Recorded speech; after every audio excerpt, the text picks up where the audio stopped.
Magandang araw na naman mga kamama. Ang snow ngayon ay siya, wild. Kasi yung hangin ay medyo mabilis. Tambak yung snow natin dito. Kasi nadadala ng hangin. Mga part na wala namang hangin. May mga part na walang snow. Pero may part na ang kapal ng snow. Tingnan natin dito sa entrance. Sino kaya yung si Reggie? O si Alan? Tingnan natin kung ano yung tambak dito. Grabe oh. Nag-snow. Snow is life. Oh no. Nasaan yung makapal? Oh. Ang kapal dito sa entrance ko. Kailangan anuhin ko muna to dahil dadaan yung sa kantin.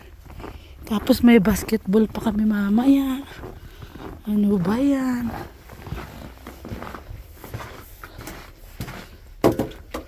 So yan. Ang lakas ng snow.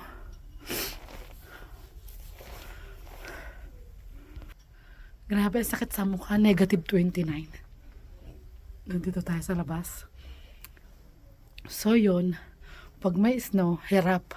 Pag walang snow, easy lang sa loob. So ngayon nag-snow, hirap na naman tayo. Sunog na naman yung ating balat. Entrance natin. Ito pala si Reggie. Ang aking plumber. Ulo ang sipong ko, tinanggalan ko tong entrance. Ang kapal kasi. Mamaya na tayo mag-alis ng snow. Grabing lamig ka mama, hindi ko kaya, nasusunog yung balat ko.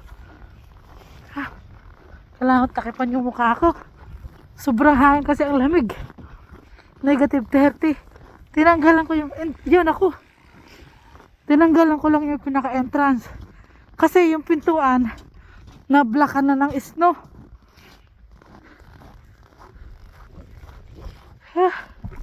Grabe. Tingnan nyo ang kapaligiran. Aray ko yung kamay ko naninigas. Aray. Nahulog pa yung ko. Tingnan mo ba naman. Natanggal pa yung tangkay. Tumutulo ang sipon natin.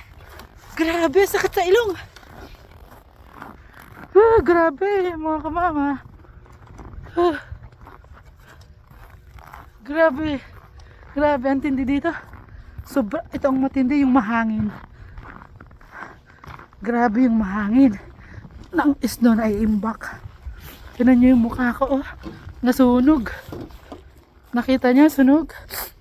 Pangit na nga. Butas-butas na, nasunog pa. So, ayan natambak. Makapal yan, hindi lang halata. Mataas. Kaya mga kamama. Kasi, puputok yung kamay ko. Sakit. Grabe ang sakit. Sakit ng kamay ko. Narasan ko lang yung entrance. Entrance kasi darating yung sa kantin magluluto. At saka doon sa pinakadaanan ng mga teachers namin, ng mga student katulad ko, ang principal namin ay wala, baka nag-meeting. Baka dumating ng oras. Wala siyang dadaanan, ang kapal doon sa daanan ng mga teacher. So, tinanggalan natin. Naku, ang kamay ko, grabe, sakit. Natanggal po yung puluhan ng ating snow. Ng ating shovel.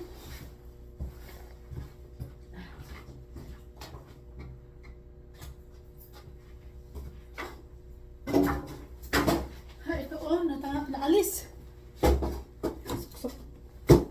Aray ko. Kapapa na lang. Pasok na tayo sa loob. Sakit na kamay ko. Naku naman, naalis na naman ang ating naiwan na naman sa boots. Pasok na tayo dito. Grabe. Lamig, nandito na tayo sa hideout natin. Grabe, saglit lang ako sa labas. Negative 30 na pala. Tulong po natin mga kamama. Sige muna tayo. Tingnan niyo yung itsura ko.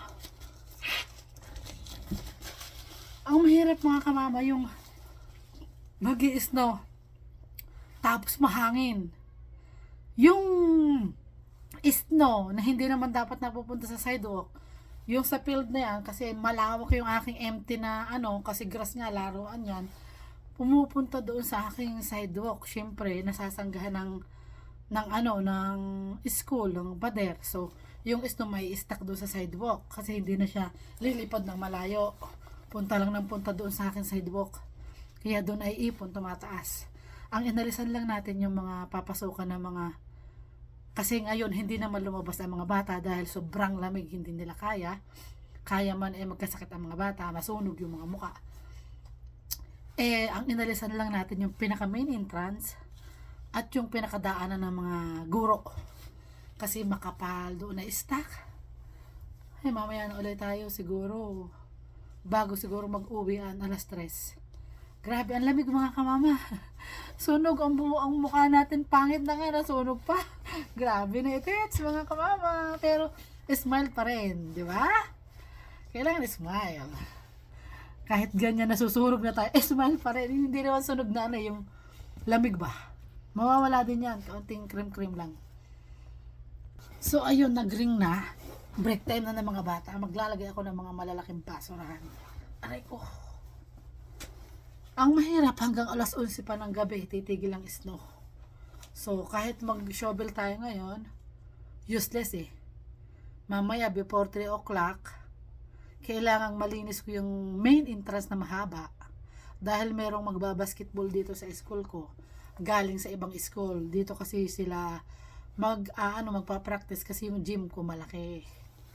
So, yon kaya may bisita ako mamaya. Lalong madudumi yung school natin. Pero okay lang. At least may trabaho tayo, di ba? Bless pa rin tayo mga kamama. Kaya ako ng basurahan ng malalaki kasi magla-lunch sila after recess. So, bye-bye! Thank you for watching mga kamama!